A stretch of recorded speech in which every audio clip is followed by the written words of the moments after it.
5, 4, 3. Hi! Hello. Welcome to Speaking with Sonnet. We have Miss Morris again today. As you can see, she's got traffic light hair. Very nice. We're going to be doing a Christmas carol yet again. And this time we are going to be looking at religion in the first instance, because I think it's really important to understand where Charles Dickens was in reference to religion, his ideas, because it really links into this idea, therefore, of redemption and how people can change. So it's just going to be me talking for like the first 5 minutes. So sorry, 5 minutes? Yeah. Okay, so very quickly, Charles Dickens' beliefs. He had a deep Christian faith.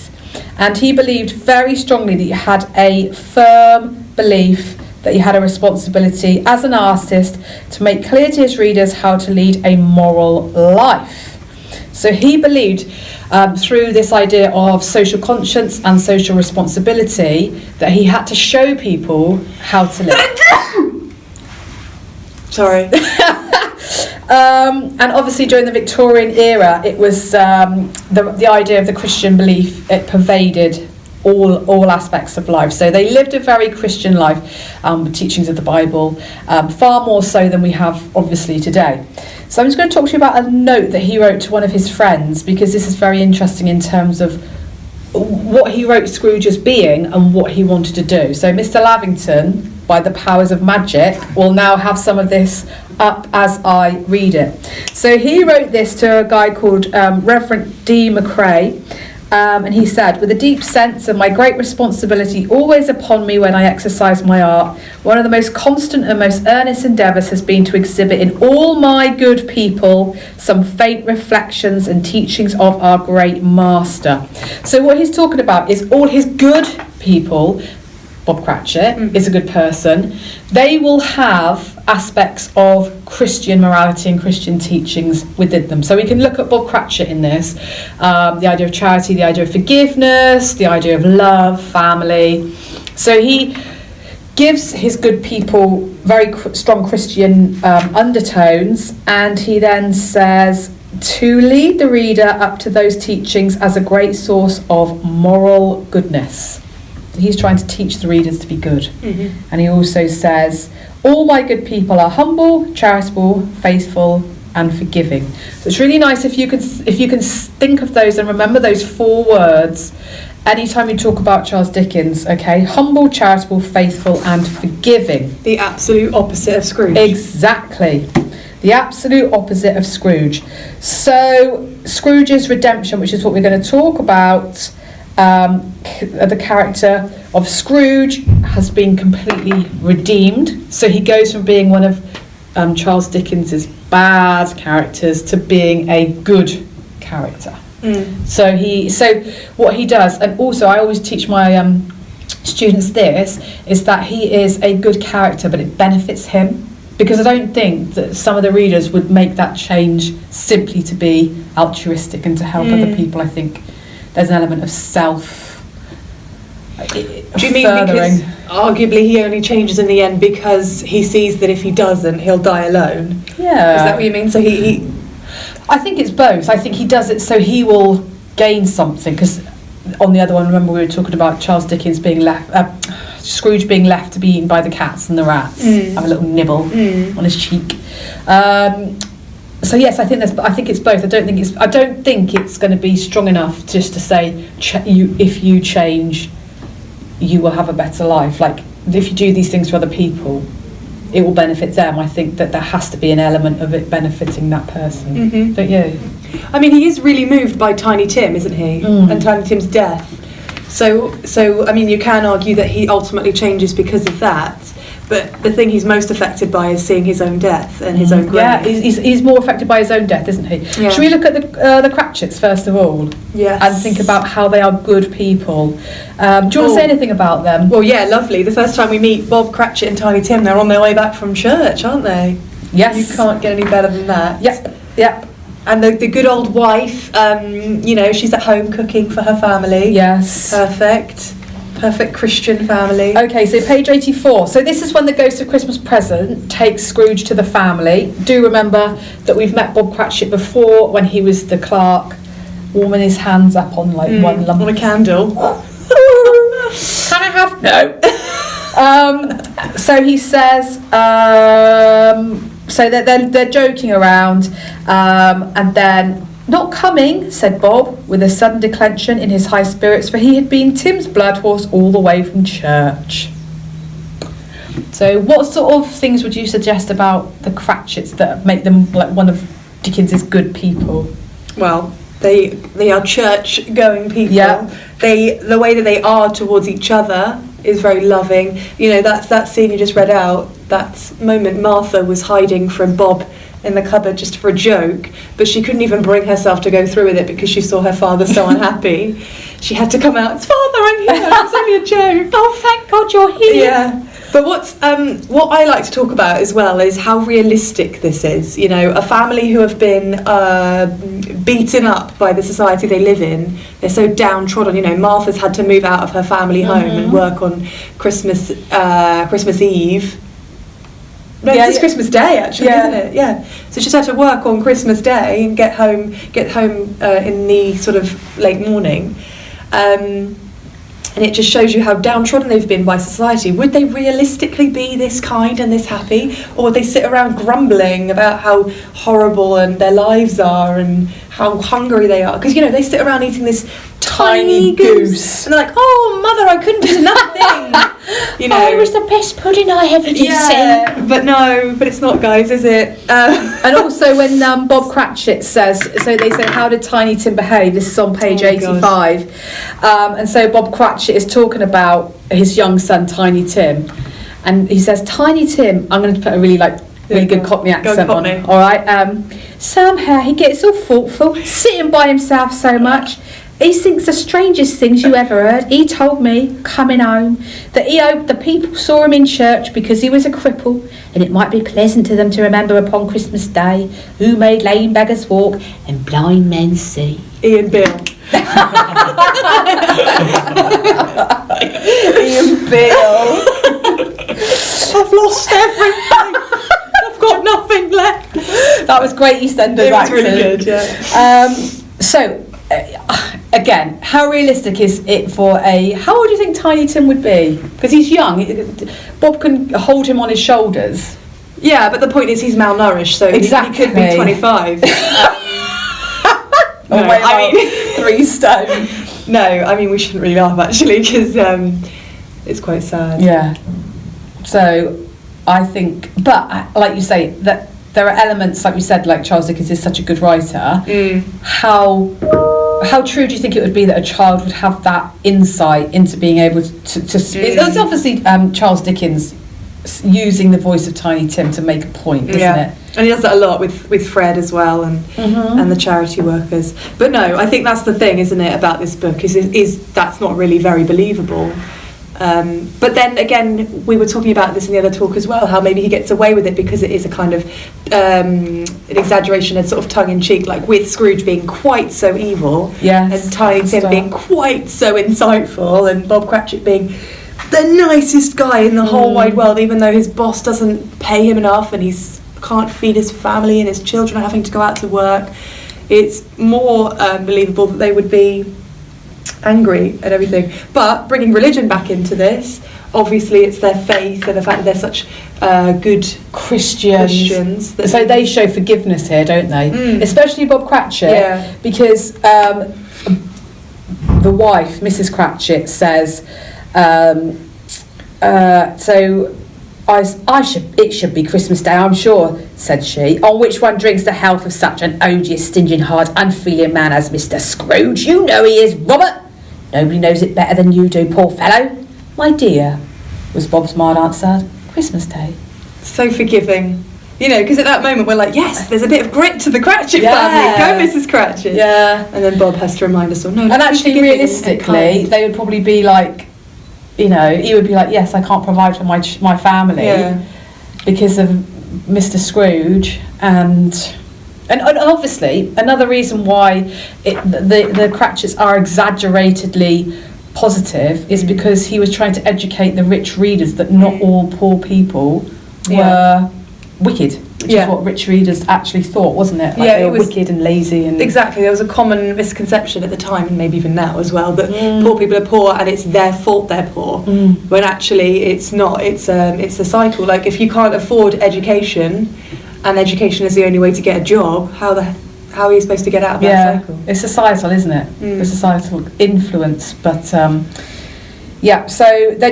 obviously you have the Cratchits being very good and very positive. But I just want to talk about this, because what about the poor people that are laughing about stealing the clothes off of Scrooge's back? Because I just wonder if the whole point was to teach the readers about the poor. Why does he have these so odious, like these odious poor people that are? So I'll just give you a description of where they are. So this is on page 107. They left a busy scene and went into an obscure part of town where Scrooge had never penetrated before, although he recognised its situation and its bad repute. And then they have this, well, I say lovely, but it's pretty grim. The ways were foul and narrow, the shops and houses wretched, the people half naked, drunken, slipshod, ugly. Alleys and archways, like so many cesspools, disgorged their offences of smell and dirt and life upon the straggling streets. But that description is lovely, if that's what you're about to say. It's like lovely, and it's sort of, well, it's so well written. Repulsiveness of poverty, isn't it? And I suppose Dickens is trying to show that these people are victims again of their circumstance. The fact, they live in this horrible place, and that's why they're acting this way, maybe. Yeah, crime, filth, and misery. So a lovely triple if you get a question about poverty. So, like, actually, why do you think he put this in? Maybe balance, maybe to show there are people, maybe you're right, there are some people who are like this out there, but not everyone is. Bob Cratchit is a man who's looking for a job, he's going out there and trying to work. These people are choosing crime in a different way of life. Because these are horrible, so there's a man that's sat in this horrible room where there's offal and just like greasy, and then they empty their bundles, don't they? How much, Joe? Undo my bundle, Joe. Oh, I always give more to ladies. And they're talking about taking the blankets and the shirts off of and Scrooge's she's so proud body. that she took it off his back. So this is on page 110, and he's like, "What else do you think?" replied the woman. He's talking about his blankets. "He isn't likely to take hold of them, I dare say." Peggy.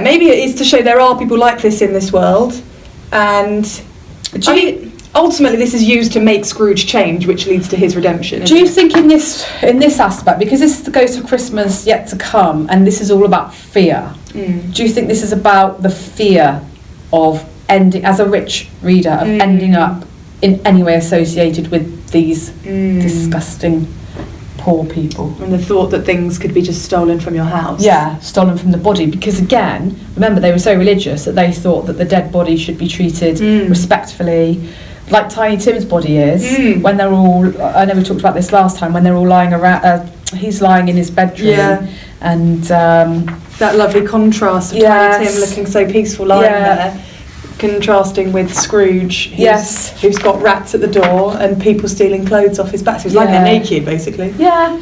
So this is the one. So this is Tiny Tim's death, which is really different. So Tiny Tim is lying in his bed dead. The family downstairs being very respectful. So Bob Cratchit, remember, one of Dickens's good people, left the room, went upstairs. This is on page 116.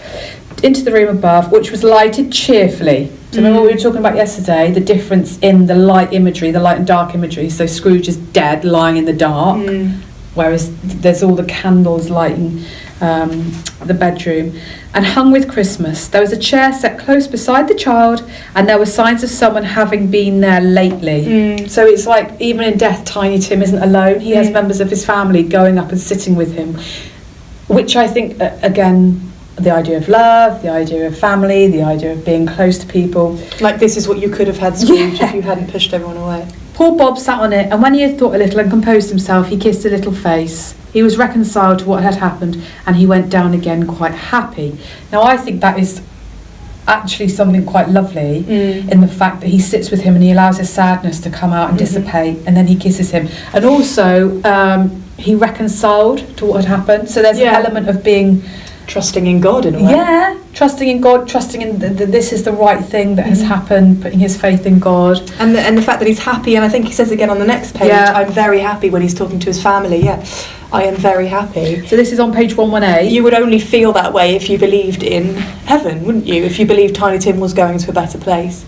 And also, I think you would only feel that way if you loved that child. The love doesn't go. The love doesn't die, does it? The love stays there.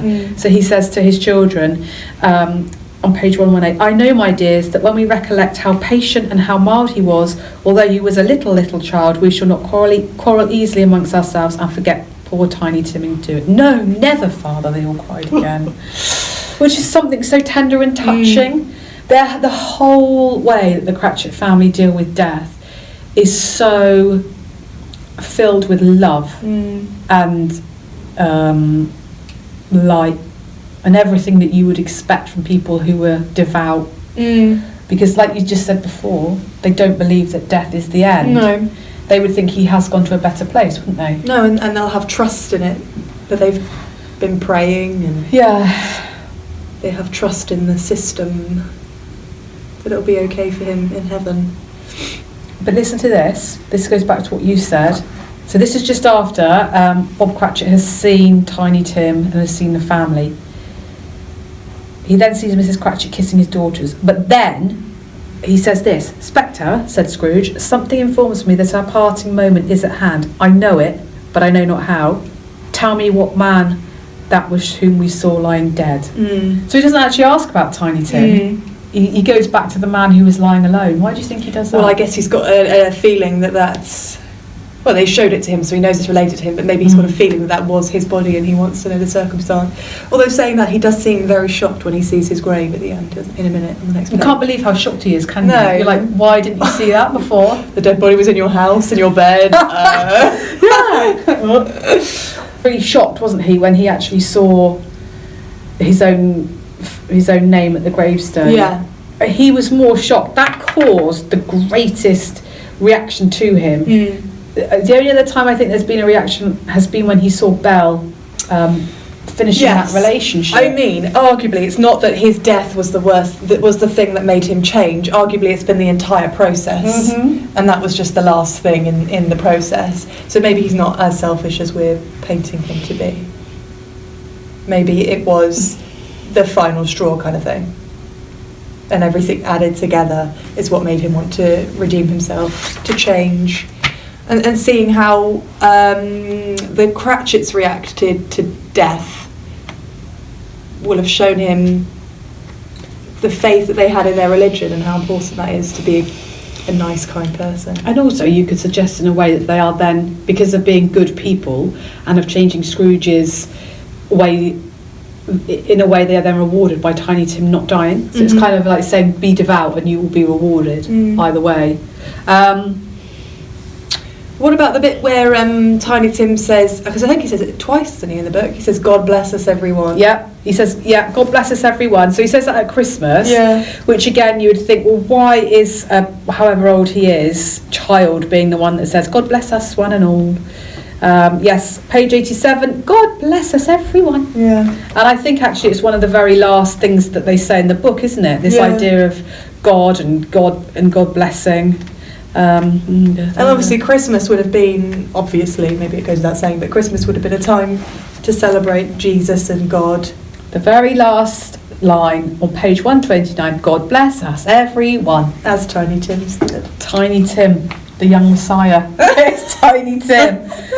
And I think, again, that does, that idea, which you could, like, this is kind of going slightly more metaphorical, but the fact that Tiny Tim has been sent to teach love and to teach people about love. Love it. And Scrooge becomes like a second father, so he would become the father and the son. So he is becoming the second father, so he has the ability to change things for other people.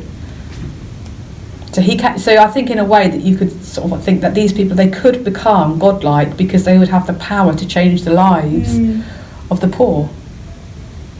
Like reinforcing, yes, you are powerful, well done you. but now do something good with it. Yeah, you've got all this power. Yeah. Exactly.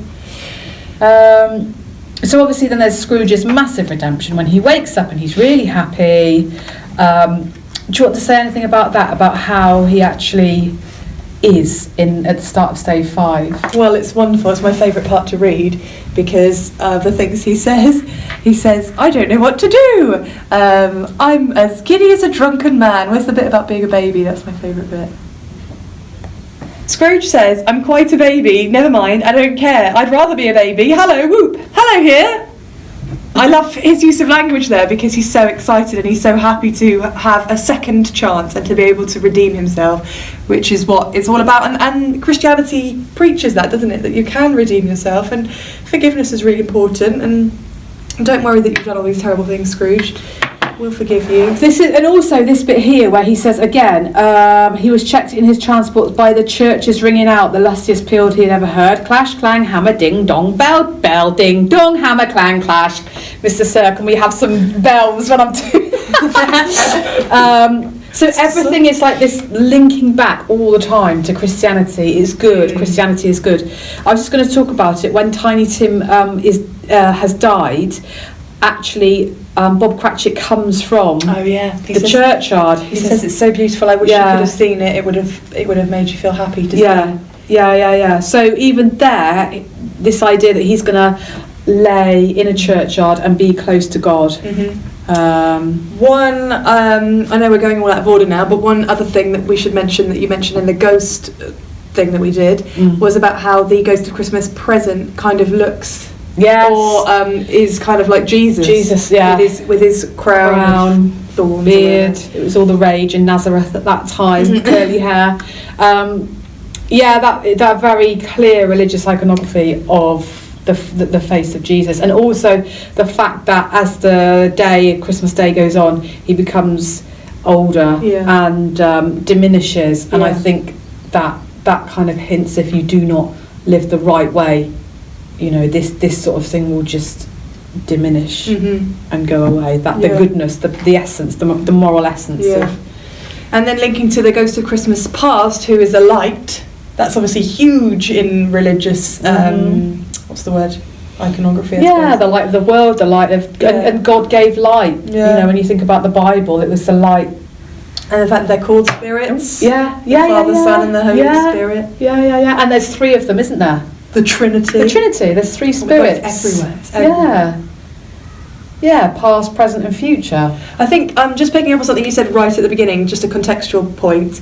You said that Dickens himself was extremely religious. I think just linking him to one of the poets, William Blake, who was also a very religious man. I think he might have been slightly before Dickens, or maybe he's around the same.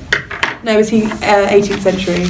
But anyway, they were both extremely religious men, but they were kind of anti-establishment because the church didn't do enough to help the poor, and neither did the government. So it's important to note that they were very religious. They believed in God, but they might not have believed in the church. And that's why I think Dickens is appealing to the reader. Yeah. Because he knows that he can't appeal to the powers that be.